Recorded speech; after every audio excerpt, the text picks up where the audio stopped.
Yo, what's up and welcome back. If you've been here before, you might have noticed that this isn't my normal room.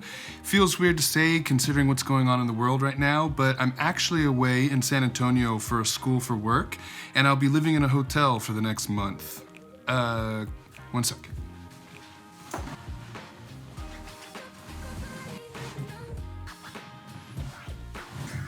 Now, I had a lot of plans for videos coming here.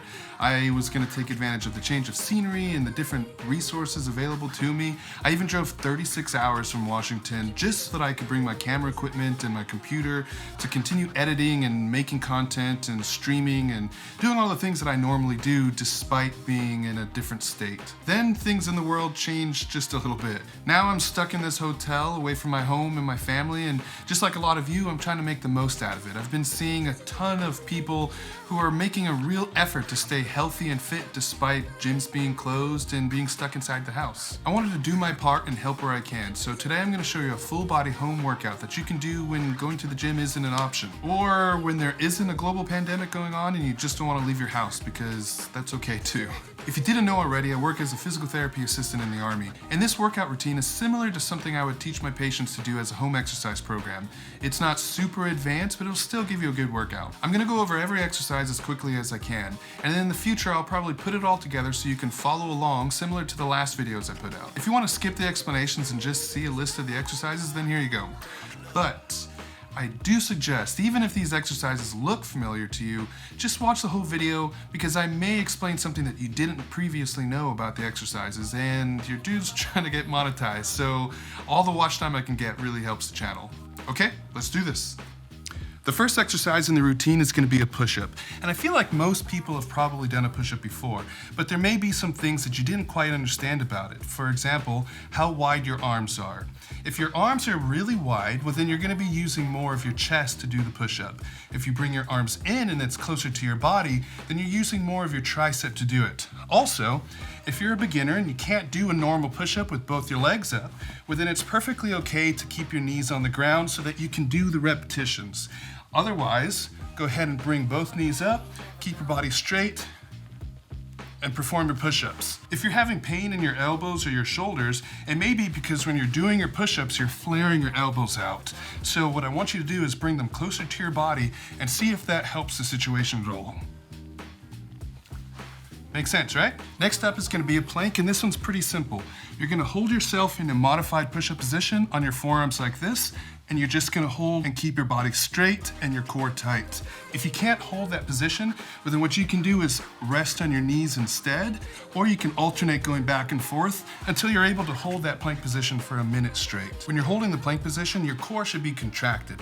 And the way that I usually explain it is if someone is going to come smack you in the stomach, you want it to bounce off rather than sink in.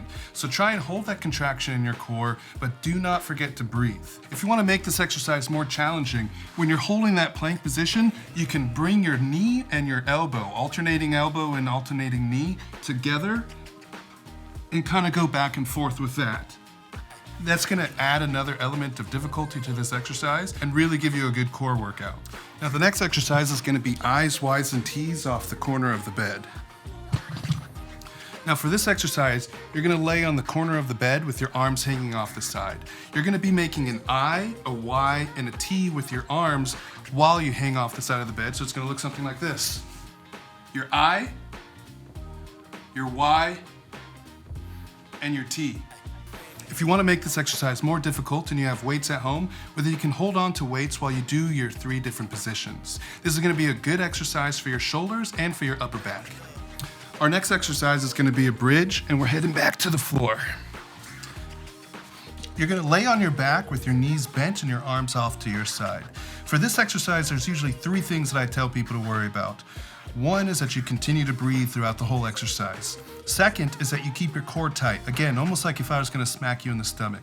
The third thing is going to be that your knees don't cave in as you do this, because then your hips are turning off and you're not getting a full workout. And the fourth thing, I guess there's 4 things I tell people to worry about, is that when you come up to the top of your bridge, you squeeze your glutes, because when you squeeze your glutes, it's going to push your hips forward and your bridge is going to be nice and straight. It's not going to be sagging in the middle.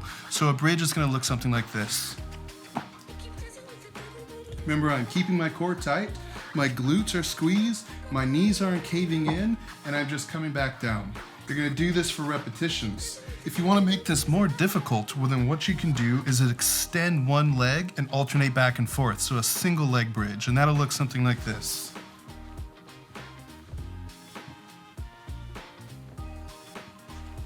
This is a good hip exercise as well as a lower back exercise, and you also will strengthen your core as well.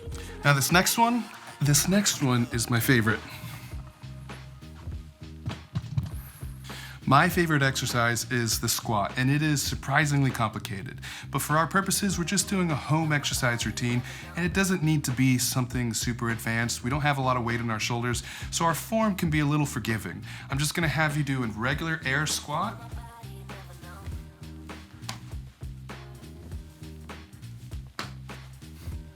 And if you can't go that deep, that's fine. Go as deep as you can, and as you get stronger and more flexible, that depth is gonna come.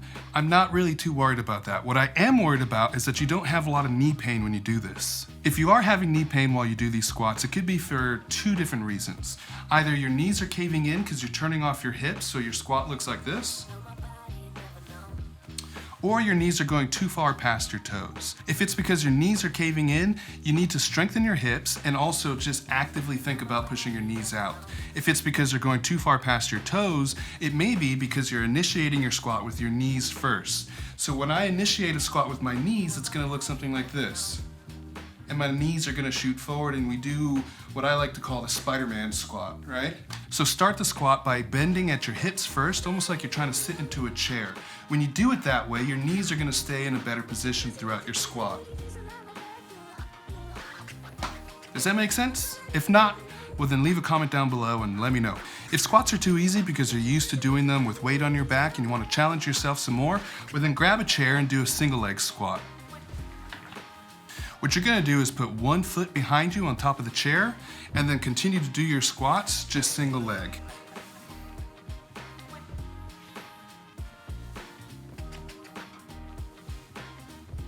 It's kind of awkward when your chair moves around like that, so if you want to do it on a bed or a stationary object, well then do that instead.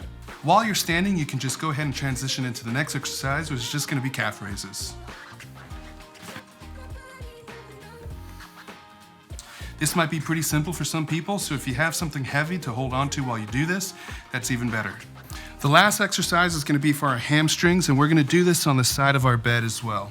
Get into a position on your back where you can put your feet on top of your bed. From this position, you're gonna dig your feet into the bed and engage your hamstring and lift your body up.